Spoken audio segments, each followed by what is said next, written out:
Today, we travel back more than 300 years to a time when the land that would eventually become Washington, D.C.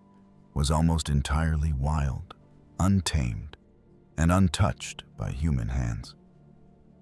There were no grand buildings, no bustling streets, no monuments, no Capitol Hill, nothing that would hint at the powerful, modern capital we know today.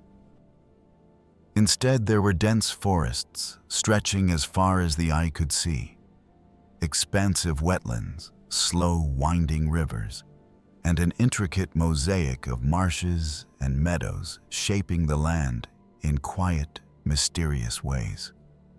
Imagine a landscape where every step could sink you into soft, marshy ground, where the only sounds were the song of birds, the rustling of leaves in the wind, and the distant calls of wildlife unseen. This was the canvas upon which the future capital would be painted, a place of both wonder and challenge, where nature ruled absolutely, and where every decision would shape the destiny of a nation yet to be born. In the early 1700s, this area was a vast, swampy wilderness.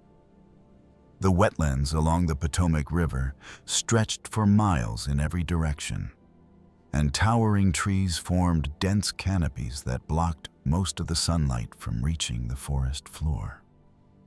Rivers, streams, and ponds teemed with fish, turtles, and waterfowl of every kind, while deer, foxes, and other wildlife roamed freely through the forests and marshes.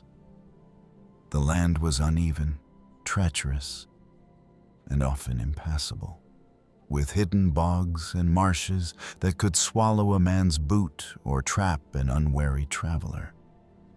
Yet, these same marshes and forests provided the settlers with essential resources: timber for building homes and scaffolds, clay for bricks, and fertile soil for the crops that would sustain the growing community. When European settlers arrived, their first task was to clear the thick forests. The sound of axes echoed through the wilderness as massive trees toppled to the ground. Slowly, narrow dirt paths began to appear, eventually forming the first rudimentary roads. Life was grueling. Men and women labored from sunrise to sunset, their hands blistered, their backs aching, using nothing more than shovels, ropes, wooden levers, and their sheer determination. Every lift of a heavy timber obeyed the laws of physics. Every swing of an axe demanded strength, focus, and skill. Dust and sand rose into the morning sunlight, and the rhythmic sound of labor echoed across the empty wilderness. Some of these first roads, carved through such immense effort, would quietly influence the modern city's layout for centuries to come. To plan the new capital, surveyors meticulously measured the land using wooden instruments, compasses, and long chains, drawing every line carefully on fragile parchment maps. The wind occasionally fluttered the edges of their documents, and the sun cast long, shifting shadows across their work. This was precision without computers, without satellites. Only human skill, patience, and careful calculation. George Washington himself personally inspected many of these surveys, walking the land, observing the lay of the rivers and hills, and ensuring that the location would be both strategic and suitable for a capital city. His vision, judgment, and oversight would leave a lasting imprint on the city's design. Gradually, the first buildings began to appear. Among the most important was the future White House. At first, it was little more than foundation stones, wooden scaffolding, and temporary timber structures.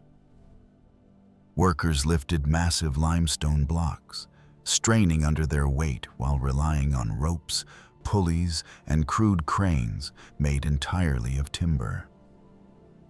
The morning sun caught fine dust particles in the air, and light fog lingered over the ground, giving the construction site an ethereal, almost mystical appearance.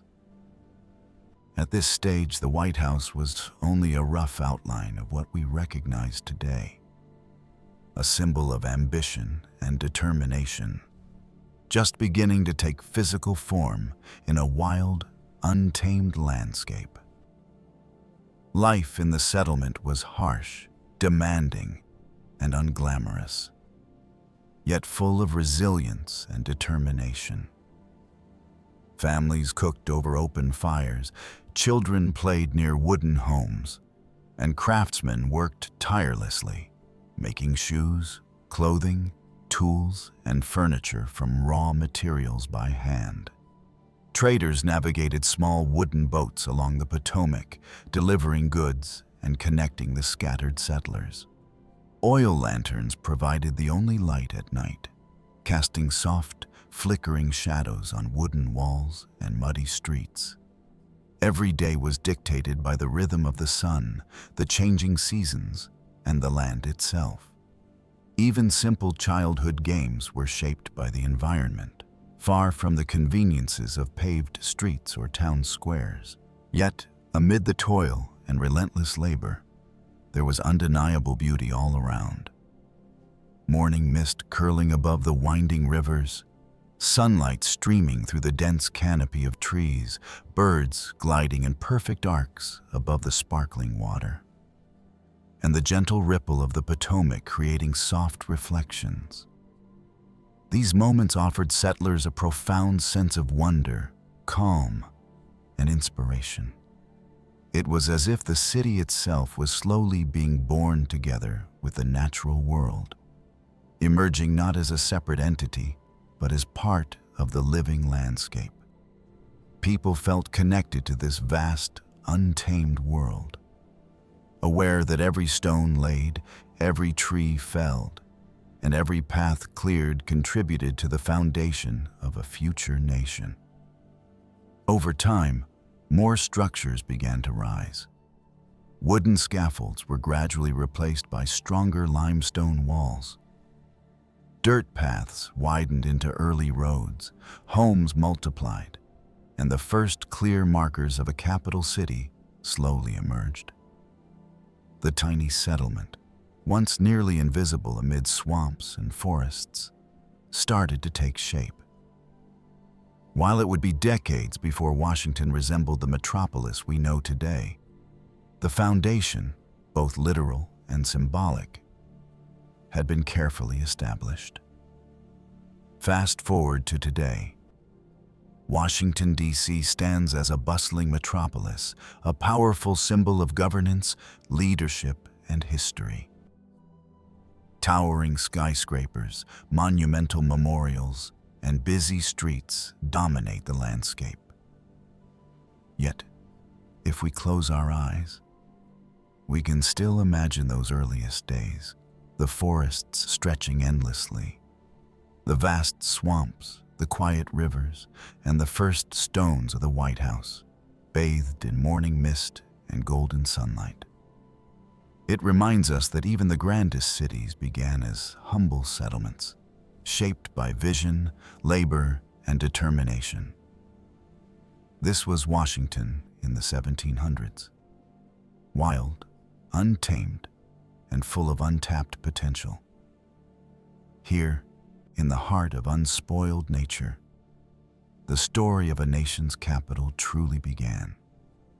Even the most iconic buildings have humble beginnings, born from vision, sweat, perseverance, and the determination of those who dared to build a city from nothing.